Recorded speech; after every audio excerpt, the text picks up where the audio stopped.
Two Kingfishers. A picture of two Kingfisher birds caught my eye.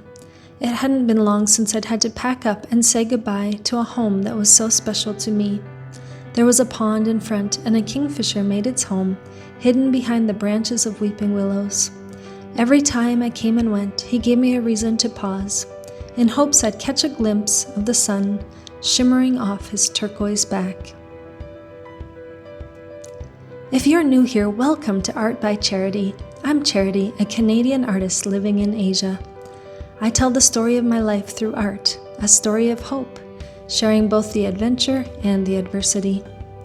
My art practice brings me so much joy, and I want to show you how art can bring fulfillment to your life, too.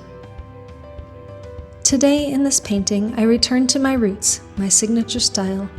My China Blue series was the first series of paintings I ever showed, and they were painted in only blue and white.